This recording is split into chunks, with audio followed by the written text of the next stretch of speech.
The cargo bay had become their secret place. For 3 days now, Kira, Torin, and Zephyr had been sneaking away from their lessons and their parents to play with the strange human material they had found. They called it the sticky silver because they did not know its real name. They did not care about its real name. All they cared about was how wonderful it was. Torin discovered that you could tear it with your hands. You did not need cutting tools or special equipment. The material ripped cleanly, leaving strips of any length you wanted. This was amazing to him. On Velthrani ships, everything required the right tool. There was a tool for cutting, a tool for measuring, a tool for joining, a tool for everything. But this human material needed nothing except fingers and a little strength. Zephyr discovered that it stuck to fur. She had pressed a strip to her arm and then pulled it away with a yelp of surprise. It had not hurt exactly, but the feeling was strange and new.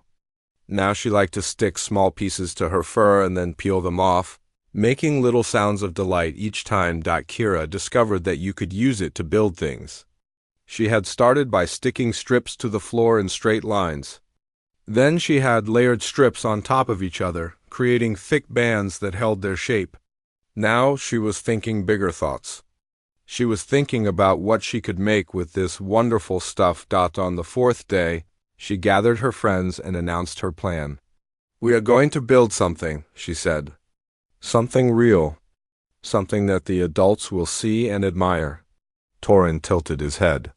"What kind of something?" "A shape," Kira said. "A perfect shape. Something that shows what we can do." Zephyr bounced on her feet. "What shape? What shape?" Kira thought about it. She had studied basic geometry in her lessons, as all Velthrani cubs did. She knew about circles and squares and triangles and hexagons.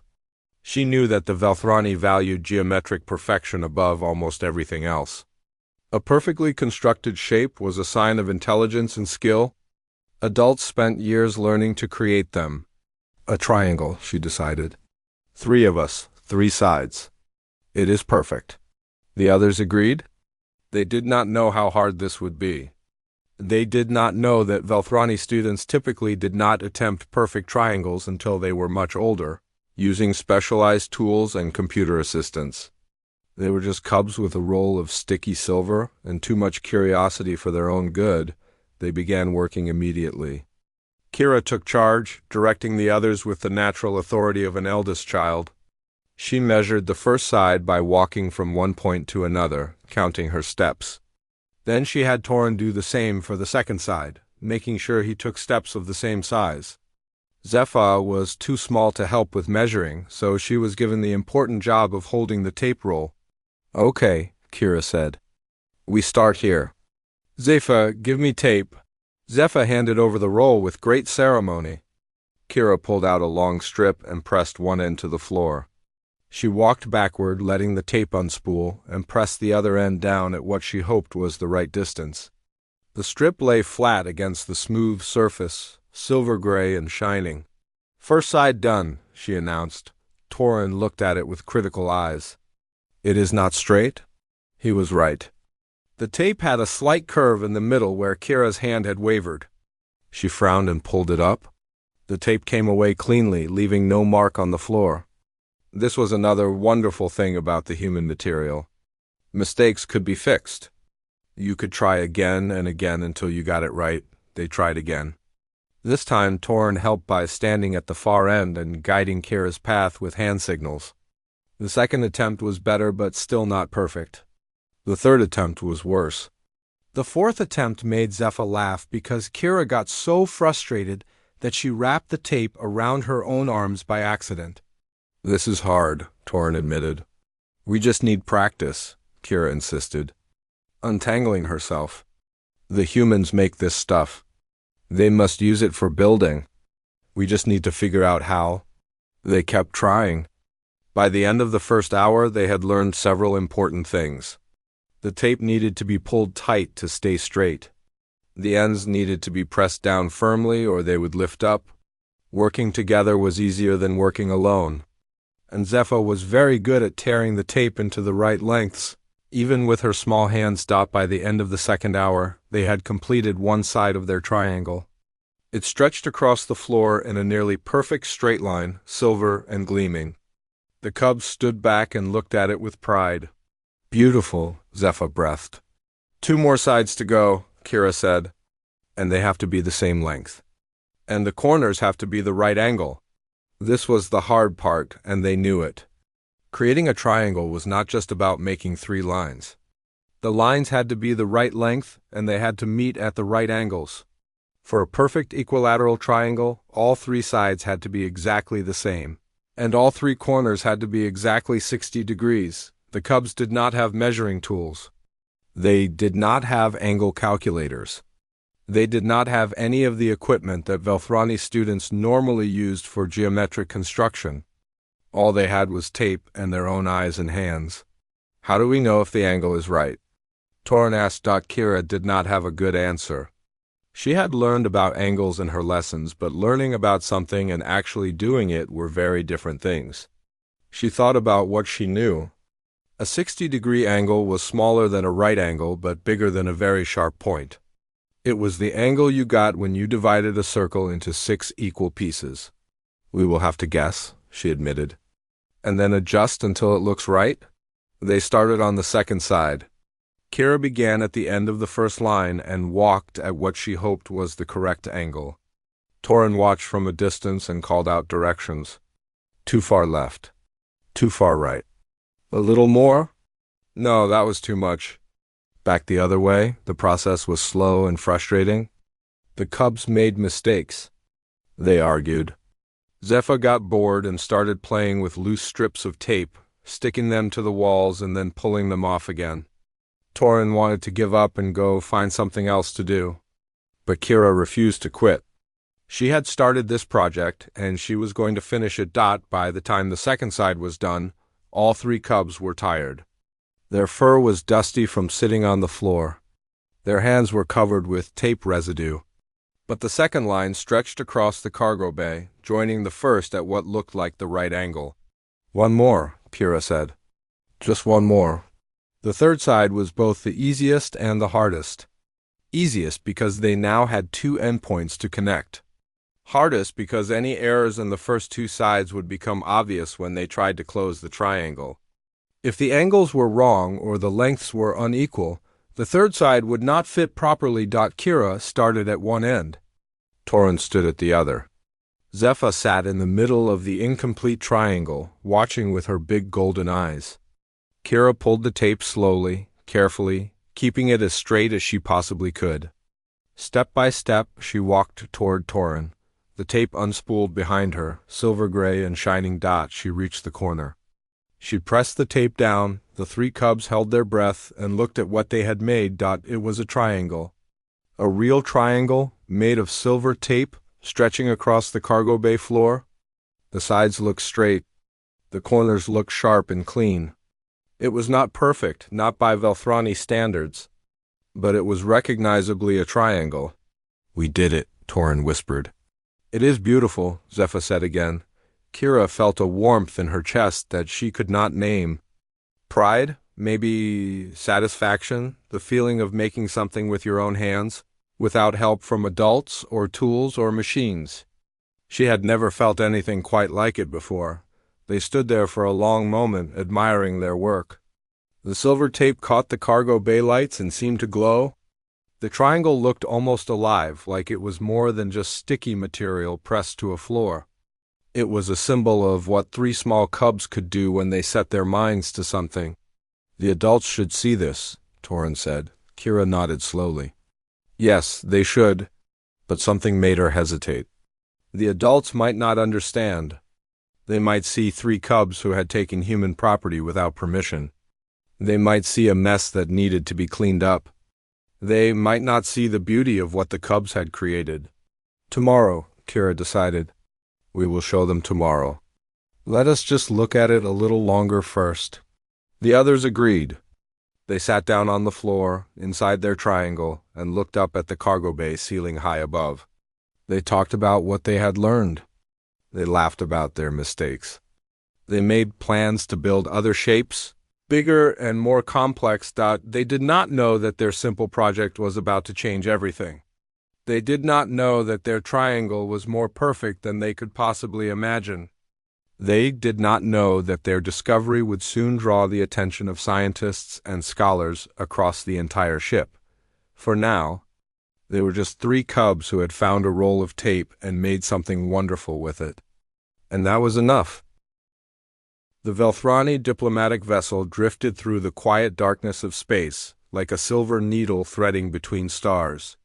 It was a massive ship, built with the precision that the Velthrani were famous for throughout the galaxy. Every wall met at perfect angles. Every corridor stretched in straight lines. Every room was measured down to the smallest fraction. The Velthrani did not believe in mistakes, and their ship showed it. Danny Cole stood near a wide observation window on the ship's middle deck. He was a tall man with brown hair that never stayed flat and a face that smiled easily. He had been living aboard this vessel for almost 6 standard months now, serving as the human ambassador to the Velthrani people. It was a good job, mostly. The Velthrani were polite. They were smart. They were very, very organized. But sometimes Danny missed the messy chaos of Earth. He watched the stars slide past the window and thought about home. He thought about his small apartment in Chicago. He thought about the coffee shop on the corner where the cups were always slightly different sizes. He thought about his mother's kitchen, where nothing was ever in the same place twice. The Velthrani would have hated it. Danny loved it. A door opened behind him, and Katie Monroe walked in. Katie was the junior diplomatic attaché, which was a fancy way of saying she did all the work that Danny did not want to do. She was shorter than Danny, with red hair pulled back in a ponytail and green eyes that noticed everything. "Supply ship just docked," Katie said. "Crates from Earth, finally." Danny turned from the window with real excitement on his face. "Please tell me someone sent real coffee. I saw at least 3 packages marked for you personally." "So probably yes." They walked together through the gleaming corridors toward the cargo bay. The Velthrani crew members they passed nodded politely. The aliens were tall and thin, with 4 arms and soft indigo fur that covered their bodies. Their eyes were large and golden, like pools of honey. They moved with careful grace, each step measured and deliberate. Danny had learned a lot about the Velthrani in his months aboard the ship. They were an old species, much older than humans. They had been traveling between stars when humans were still figuring out how to make fire. Their minds worked like computers, always calculating, always measuring. They had mapped half the known galaxy using mathematics, so complex that human scientists could barely understand it, but they were also kind. They had welcomed humans into the galactic community with open arms, curious about the strange new species from the small blue planet. They found humans fascinating and confusing in equal measure. The cargo bay was a large, open space near the bottom of the ship. Crates of various sizes sat in neat rows, each one marked with tags and labels. Several Velthrani workers moved among them, scanning and sorting with quiet efficiency. Danny spotted the crates marked with Earth symbols and felt his heart lift. "There," he said, pointing. "Those are ours." They walked over to inspect the shipment. There were boxes of food, packages of clothing, containers of books and entertainment media. Danny found his coffee and clutched the package like it was made of gold. 6 months without decent coffee, he muttered. Never again? Katie was checking her own packages when she noticed something. Near the edge of the bay, half hidden behind a support column, 3 small figures were watching them with enormous, curious eyes. "Danny," she said quietly, "we have an audience." Danny looked where she was pointing and smiled. The 3 figures were Velthrani cubs, children no older than human elementary school students.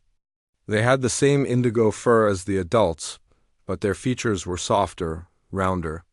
Their golden eyes were even larger in proportion to their faces, giving them an appearance of permanent wonder. "Those 3 are always around," Katie said. "I see them everywhere. They follow the human crew like we are the most interesting thing in the universe." "We probably are to them," Danny replied. "Think about it. They have never seen anything like us before. No fur, only 2 arms. We must look like something out of a strange dream. The three cubs whispered among themselves. The largest one, a female named Kira, seemed to be the leader. She was perhaps 10 cycles old, which translated to roughly 12 human years. Beside her stood Torin, a male about a cycle younger, with darker fur that was almost purple. The smallest was little Zepha, only 4 cycles old, barely more than a toddler by Velthrani standards. She clung to Kira's lower left arm and stared at the humans with her mouth slightly open. "Should we say hello?" Danny asked. "Their parents might not like it," Katie said. "Velthrani are protective of their young. They might think we are being too forward." Danny shrugged. "We are diplomats. Being friendly is literally our job." He raised one hand and waved at the cubs. All 3 of them jumped in surprise. Zepha made a small squeaking sound and hid behind Kira, but Kira, after a moment of hesitation, raised one of her 4 hands and waved back. Danny grinned. "See, making friends already?" The human crew began moving their crates to their quarters. The process took about an hour, with Velthrani workers helping to transport the heavier containers. Throughout the entire process, the 3 cubs watched from their hiding spot, whispering and pointing and occasionally giggling in their high-pitched voices when the bay was nearly empty. Danny noticed something. One of the smaller crates had been left behind, sitting open near the wall. It contained personal items that had not been properly sorted yet. Books spilled out of one corner. A sweater hung over the edge. And sitting right on top, clearly visible, was a thick roll of silver tape. Danny recognized it immediately. Duct tape, the universal tool. Every human knew about duct tape. It fixed everything. It held everything together. It was cheap and simple and incredibly useful. Someone had probably packed it out of habit. The same way someone might pack a toothbrush or a comb. He thought about closing the crate, but one of the Velthrani workers called to him with a question about storage procedures. By the time Danny finished answering, he had forgotten about the open crate entirely. The cubs had not forgotten. They had watched the entire unloading process with growing curiosity, and now they watched the humans leave. The cargo bay fell quiet. The lights dimmed slightly as the automatic systems adjusted for the empty room. Kira looked at her companions. "They left something. We should not touch it," Torin said, though his voice lacked conviction. "We are just going to look," Kira replied. "Looking is not touching." They crept out from behind the column and approached the open crate. Their movements were slow and careful, like small animals approaching something unknown. Zepha held tight to Kira's arm with both of her lower hands while her upper hands reached forward, fingers spread wide. The crate was full of strange human things. Kira did not recognize most of them. Flat rectangular objects with paper inside. Soft fabric items in bright colors. Small containers with writing she could not read. But one thing caught her eye more than all the others. It was a cylinder, silver and shining. One edge of it had come loose, revealing a strip of gray material underneath. Kira reached out with her upper right hand and touched it. It was sticky. "What is that?" Torin asked, pressing closer. "I do not know," Kira admitted. "But it feels strange. It sticks to my fur." She pulled at the loose edge. A length of gray tape unspooled with a loud ripping sound that echoed through the empty bay. All 3 cubs froze, their eyes going wide, their ears flattening against their heads. They waited. Nothing happened? No alarms. No adults rushing in to scold them. Zepha giggled. "Do it again." Kira pulled more tape from the roll. The ripping sound was deeply satisfying. The tape was sticky on one side and smooth on the other. It was unlike anything the cubs had ever seen or felt before. "The humans make strange things," Torin said with wonder in his voice. "The humans make amazing things," Kira corrected. She pulled off a long strip and pressed it to the floor. It stuck immediately, holding fast without any preparation or treatment. On Velthrani ships, adhesives required careful application and curing time. This human material just worked instantly and completely. The 3 cubs looked at each other with growing excitement. They did not know what they had found. They did not understand its purpose or its origin. But they knew one thing for certain: They were going to have fun with this. Chief Science Officer Velthan had worked aboard the diplomatic vessel for 23 years. He was old by Velthrani standards, his indigo fur streaked with gray around the face, his movements slower than they once were. But his mind remained sharp.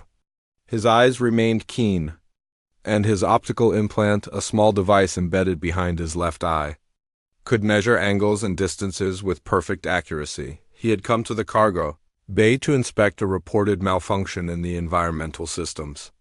A minor issue, probably just a sensor that needed recalibration. He expected to spend a few minutes checking equipment and then return to his laboratory. He did not expect to find 3 cubs sitting in the middle of the floor, surrounded by silver tape. "What is this?"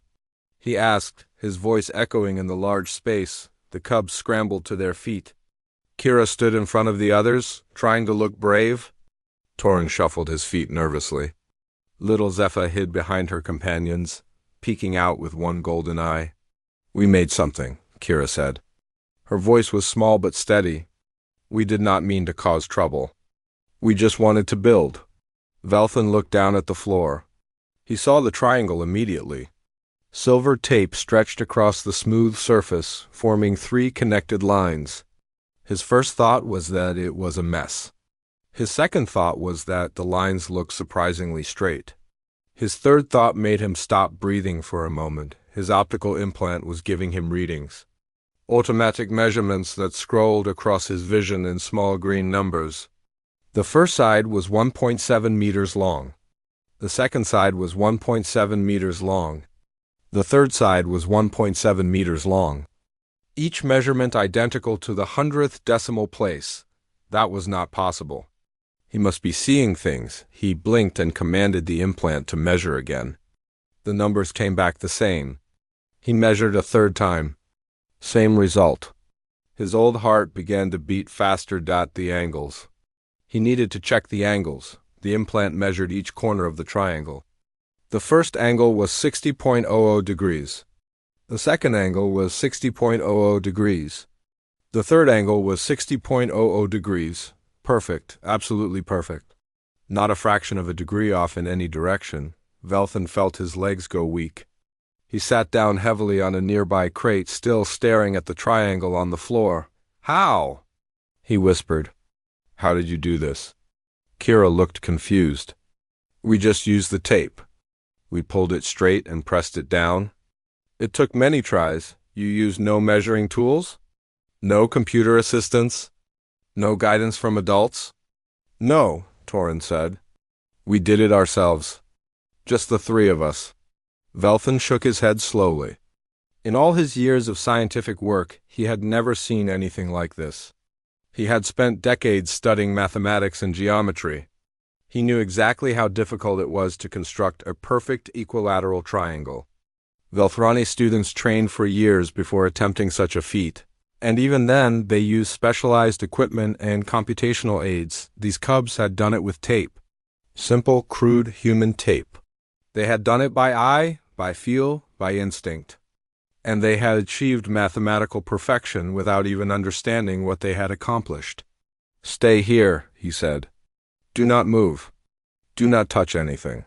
He hurried out of the cargo bay, his robe swirling behind him. The cubs looked at each other with worried expressions. "Are we in trouble?" Zephyr asked. "I do not know," Kira admitted. He seemed more surprised than angry. Maybe he liked it? Torin suggested hopefully. Within an hour, the cargo bay was no longer empty. Velthrani scholars and scientists filled the space, crowding around the triangle with measuring devices and recording equipment. They spoke in rapid, excited voices, using technical terms that the cubs did not understand. Some of them kept measuring the triangle over and over, as if they could not believe what their instruments were telling them. High Scholar Merenthi arrived last. She was the most senior academic aboard the ship, a thin, elderly female with snow-white fur and eyes that seemed to look through you rather than at you. She walked slowly to the triangle and stood at its edge, gazing down at the silver tape. "I have been informed of the measurements," she said. Her voice was quiet but carried through the entire bay. I did not believe them. I had to see for myself. She knelt, ignoring the dust on the floor, and traced one finger along the tape. Her optical implant flickered as it took readings. Her expression remained neutral, but her hands trembled slightly. "Perfect," she said. "Absolutely perfect. In 60 years of academic work, I have never seen a more precisely constructed triangle." "And you say it was made by children? With no tools?" "Yes, High Scholar," Velthan confirmed. "I found them sitting inside it. They claim to have made it entirely by themselves." Moranthi turned to look at the cubs. Kira straightened under that ancient gaze, trying not to show her fear. Beside her, Torin and Zephyr pressed close, seeking comfort in numbers. "Come here, child," Moranthi said to Kira. "Tell me how you did this." Kira stepped forward on shaking legs. She explained about finding the tape in the human supply crate. She explained about the days of practice, the many mistakes, the arguments and frustrations. She explained how they had measured by walking and checked angles by looking. She explained everything she could remember, leaving nothing out. When she finished, Moranthi was silent for a long moment. "You understand what you have done?" she finally said. It was not a question. Kira shook her head. "No, High Scholar. We just wanted to make something nice. You have achieved in days what our students work years to accomplish. You have created mathematical perfection using nothing but your hands and eyes. You have done the impossible." The other scholars murmured in agreement. Some of them looked at the cubs with something like awe. Others looked troubled, as if the implications of what they were seeing disturbed them deeply. "The tape," one of the younger scholars said. "It must be the tape. There must be something unusual about this human material. Some property we do not understand." "Perhaps," Moranthi said. "Or perhaps these cubs possess gifts we have not recognized." "Or perhaps," another scholar suggested quietly, "the humans know something we do not." This last comment created a stir among the assembled academics. The Velthrani were proud of their mathematical and scientific achievements. They had been studying the universe for thousands of years before humans learned to count. The idea that humans might have discovered something they had missed was both intriguing and uncomfortable. "We should examine the tape," Velthan said. "Run full analysis. Determine its composition and properties. We should also test the cubs," another scholar added. "Measure their spatial awareness, their geometric intuition. Perhaps they are prodigies." "We should contact the human delegation," Moranthi decided. "They brought this material aboard. They may have information that could help us understand what has happened here." The scholars continued to debate and discuss. The cubs were largely forgotten in the excitement, left standing at the edge of the crowd. Zephyr tugged at Kira's hand. "Can we go now?" she asked. "I am hungry." Kira looked at the chaos they had caused. Scientists were taking samples of the tape. Others were photographing the triangle from every angle. Still others were making detailed drawings and recording measurements. Their simple project had become something much bigger than they had ever intended. "Yes," she said. "Let us go find something to eat." They slipped away quietly, leaving the adults to their work. Behind them, the silver triangle gleamed under the cargo bay lights. It would remain there for a long time, protected and preserved. A testament to what three curious cubs had accomplished with nothing but a roll of human tape and the simple desire to build something beautiful. The cubs did not understand why everyone was so excited.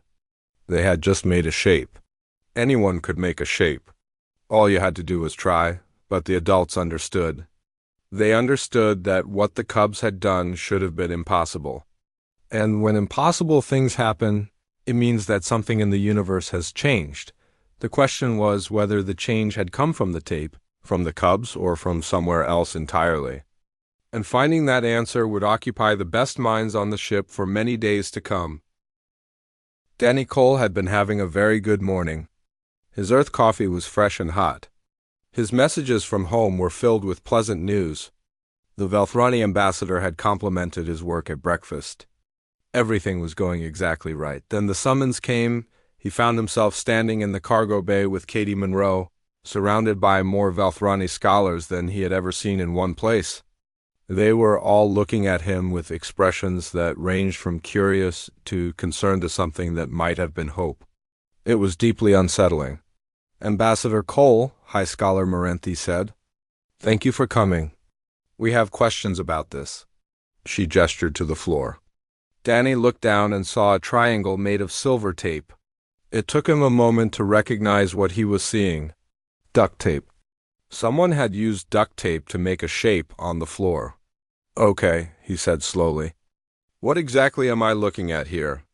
"A perfect equilateral triangle," Chief Science Officer Velthan said. "Every side exactly 1.7 meters. Every angle exactly 60 degrees. No deviation at any point? Mathematical perfection." Danny nodded, still not understanding the problem. "And this is unusual because?" The scholars exchanged glances. Morenthi spoke again, her voice patient. "Ambassador, creating a perfect geometric shape is one of the most difficult achievements in Velthrani education. Our students train for years to develop the skills necessary. They use specialized tools and computer assistance. Even then, most shapes contain small imperfections. This triangle," Velthan added, "was created by 3 young cubs using nothing but this tape. No tools, no computers, no adult guidance. They did it in a few hours." Danny blinked. He looked at the triangle again with new eyes. It was made of rough, overlapping strips of duct tape, clearly assembled by small hands. The edges were uneven where the tape had been torn. It looked like exactly what it was, a child's craft project. "You are telling me," he said carefully, "that 3 kids made a mathematically perfect triangle. By accident. With duct tape." "Yes," Morenthi said. "And we do not understand how?" Katie stepped forward, her eyes sharp with interest. "Where did they get the tape?" "From one of your supply crates," Velthan said. "It was left open in the bay. The cubs found it and took it for play." Katie shot Danny a look. Danny remembered the open crate, the roll of tape sitting on top, his distraction when the worker called him away. He had meant to go back and close it. He had forgotten. "Sorry about that," he said. "But honestly, it is just duct tape. I do not see how it could have caused this. What is duct tape?" Morenthi asked. "We have examined it, but do not fully understand its purpose." Katie picked up the mostly empty roll and turned it over in her hands. "It is an adhesive tape. Humans use it for repairs and temporary fixes. It sticks to almost anything and holds things together. Every household on Earth has some. You can buy it in any store. It is a precision tool?" one of the younger scholars asked. "Designed for exact measurements?" "No," Danny said with a small laugh. "It is the opposite of that. Duct tape is for when you do not have the right tool. It is for quick fixes and rough solutions. It is the least precise thing we make." The scholars murmured among themselves. This did not match their expectations. They had assumed the tape must have special properties that enabled perfect construction. Learning that it was a crude, common material only deepened the mystery. "Then how do you explain this?" Velthan asked, pointing at the triangle. Danny walked around the shape, studying it from different angles. He thought about what he knew of Velthrani culture. He thought about their obsession with precision and measurement. He thought about how their children were taught careful lessons with specialized equipment, step-by-step instruction, years of supervised practice. Then he thought about human children, about how they learned by doing, by failing, by trying again, about how they built sandcastles and blanket forts and elaborate structures out of couch cushions, about how they drew pictures and made crafts and created things without worrying about whether they were perfect. "Can I talk to the kids?" he asked. "The ones who made this?"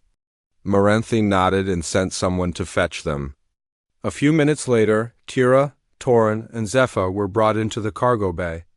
They looked nervous, standing before so many important adults. Zephyr clung to Kira's arm again, her golden eyes wide with worry. Danny knelt down to bring himself closer to their level. He smiled at them, trying to look friendly and unthreatening. "Hey there," he said. "I heard you made this triangle." Is that true? Kira nodded cautiously. Yes, we found the tape and wanted to build something. How did you make it? Danny asked. Tell me about your process. Kira described their work, the trial and error, the many mistakes, the arguments about measurements and angles. She explained how they had walked the lengths and eyeballed the corners. She talked about pulling the tape tight to keep lines straight and pressing the ends down firmly so they would not lift. Danny listened carefully. When she finished, he nodded slowly. So you did not measure anything exactly? You just kept adjusting until it looked right? Yes, Kira said. We did not have measuring tools. We used our eyes. Danny stood up and turned to face the assembled scholars. I think I understand what happened here. Please explain, Morenthi said. On Earth, Danny began, we have a saying. Good enough is good enough. It means that sometimes you do not need perfection. Sometimes you just need something that works. He paused, gathering his thoughts. Human children learn by doing. They build things and break things and build them again. They do not worry about whether their sandcastles are mathematically perfect. They just want them to be good sandcastles. But this triangle is perfect, Velthin protested. That cannot be accidental. Maybe it is not accidental, Danny said. Maybe it is something else. He looked at the cubs, then back at the scholars. These kids did not know it was supposed to be impossible. They did not know that perfect triangles require special tools and years of training. They just knew they wanted to make a triangle. So they kept trying until it looked right. That should not work, one of the scholars said flatly, and yet it did. Danny spread his hands. Look, I am not a scientist. I cannot explain the math. But I have seen human kids do incredible things when they do not know they are supposed to fail. They build robots out of cardboard and make music with pots and pans and write stories that would put adults to shame. They do not have limitations because nobody has told them what the limitations are yet. Katie stepped forward, adding her thoughts. There is also something to be said for the tools themselves. Duct tape is forgiving. You can pull it up and try again. You can layer it and adjust it. It does not require precision to use. Maybe that freedom allowed the cubs to experiment until they found the right answer. The scholars were quiet, processing this information. It went against everything they understood about learning and achievement. The Velthrani believed in careful instruction and proper methods. The idea that ignorance and crude tools could produce better results than training and equipment was difficult to accept, but the evidence was right there on the floor. A perfect triangle, made by cubs with tape. What do you suggest we do? Morenthi asked finally. Danny thought about it. Honestly? Let kids be kids. Give them materials to play with and space to experiment. Do not tell them what is possible and what is not. See what they come up with. He looked at the three cubs, who were watching the conversation with confused expressions. They still did not understand why everyone was making such a big deal about their triangle. They had just wanted to build something nice. Sometimes, Danny said, the best results come from not knowing any better. These kids did not achieve perfection in spite of being untrained. They achieved it because they were untrained. They did not know enough to doubt themselves. Zephyr tugged at Kira's arm. Can we have the tape back? She asked. We want to make more shapes. The scholars looked at each other. Slowly, one by one, they began to nod. Yes, Morenthi said. Yes, I think you should. And so the cubs got their tape back? They would go on to make many more shapes in the days to come, each one more complex than the last. Not all of them would be perfect, but all of them would be made with joy and curiosity and the simple pleasure of creation, and the scholars of the Velthrani would watch and learn, and wonder at the strange magic of human simplicity. 2 years had passed since 3 cubs found a roll of tape in a cargo bay. In that time, everything had changed. The story of the perfect triangle had spread far beyond the diplomatic vessel. It traveled through Velthrani space on communication beams and data packets, passed from scholar to scholar, discussed in academic meetings and educational conferences.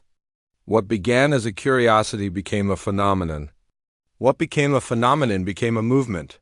Katie Monroe stood at a podium in the Great Hall of Velthrani Prime, addressing an audience of thousands. Behind her, projected on enormous screens, was an image of that first silver triangle. She had told this story many times now, but the wonder of it never faded. The children did not know they were doing something impossible, she said. That was the key? They did not carry the weight of expectation? They did not fear failure. They simply wanted to make something, so they made it. The audience listened in rapt attention. Velthrani from dozens of worlds had gathered to hear her speak. Educators, scientists, parents, all of them searching for answers to questions they had never thought to ask. Humans have a different relationship with failure than you do, Katie continued. We expect to fail. We plan for it. Our children fall down hundreds of times before they learn to walk. They make terrible drawings before they make good ones. They build towers that collapse and castles that crumble. And through all of it, they keep trying. She paused, looking out at the sea of indigo faces. Your children are not taught that way. You protect them from failure. You give them perfect tools and careful instruction. You tell them the right way to do things so they never have to discover it for themselves. And, in doing so, you take something away from them. There was a murmur in the crowd. Some agreed. Some looked troubled. Katie pressed on. I'm not saying your methods are wrong. They have produced incredible achievements. Your civilization has reached heights that humans can barely imagine. But maybe there is room for both approaches. Maybe sometimes the best way to find the right answer is to try all the wrong ones first. After her speech, Katie made her way to a small reception room where Danny Cole was waiting. He had a drink in his hand and a tired smile on his face. They had both been working nonstop for months, negotiating, explaining, demonstrating. Being human ambassadors had never been so demanding. Good speech, he said. I think some of them actually believed you. Some is better than none, Katie replied. She took the drink he offered and sat down heavily. Any news from the Trade Council? Danny nodded. They approved the agreement this morning. Full diplomatic exchange. Cultural programs? Educational partnerships. And of course the supply shipments? Katie laughed. The supply shipments had become famous. The Velthrani High Council had formally requested regular deliveries of basic human tools. Not advanced technology. Not rare materials. Just simple things. Duct tape, Velcro, rubber bands, zip ties, string, cardboard, all the ordinary items that humans used every day without thinking. They are calling it the Simplicity Initiative, Danny said.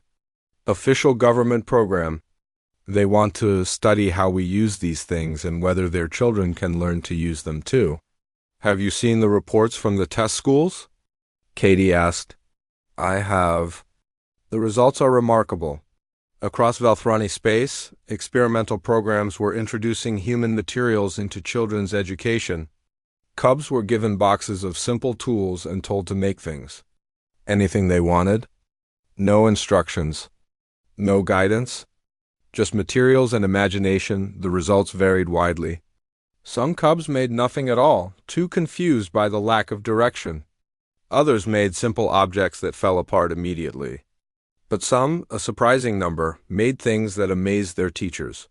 Structures and sculptures and contraptions that worked in ways nobody expected. Not always perfect, but always creative. One young cub had used rubber bands to build a device that could fling small objects across a room. Another had constructed an elaborate tower from nothing but zip ties. A third had figured out how to make music by stretching tape across a frame and plucking it like strings. None of these achievements would have been possible under traditional Velthrani education. The children would never have been allowed to experiment so freely. They would never have been permitted to fail so often. They would never have discovered what they were capable of. Kira was no longer a cub.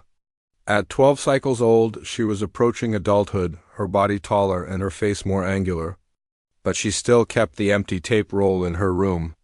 It sat on a shelf above her sleeping platform, A reminder of the day everything changed. She was studying engineering now, specializing in adaptive structures. Her teachers said she had a gift for finding simple solutions to complex problems. She preferred to think of it as a skill she had learned rather than a talent she was born with. She had learned it by tearing strips of tape and pressing them to a cargo bay floor. Torin had taken a different path. He was studying xenobiology, fascinated by the strange creatures that humans shared their planet with. He said that Earth biology was messy and imperfect, like the tape, and that made it beautiful. His research focused on how organisms adapted to changing environments through trial and error.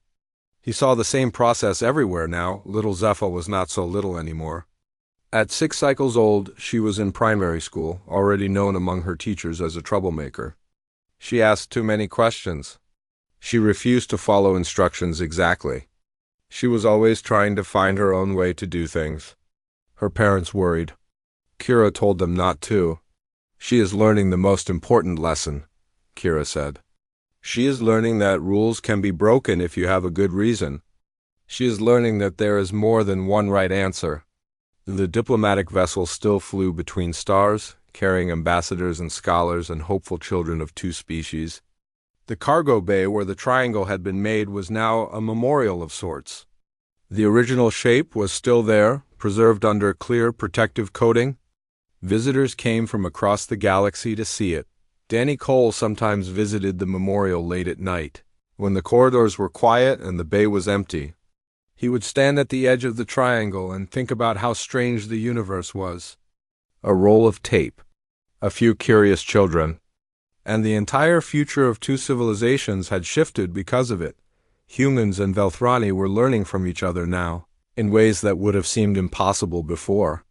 Velthrani precision was helping humans build better tools and cleaner systems. Human creativity was helping Velthrani children discover abilities they never knew they had. Both species were changing, growing, becoming something. Neither had been alone, and it had all started with 3 cubs who found a roll of tape and decided to make something. Beautiful. Danny reached into his pocket and pulled out a small strip of duct tape. He always carried some now. It had become a symbol, a reminder, a talisman. He pressed the strip to the floor next to the ancient triangle, adding his own small contribution to history. Good enough is good enough, he said quietly. Then he smiled and walked away, leaving the cargo bay in peaceful silence. Somewhere across the ship, children were building. Velthrani cubs and human kids together, sharing materials and ideas. They were making shapes and structures that had never existed before. Some would be perfect. Most would not. All would be valuable, because that was the lesson of the triangle. Not that perfection was achievable. Not that tools determined outcomes. Not that training was unnecessary.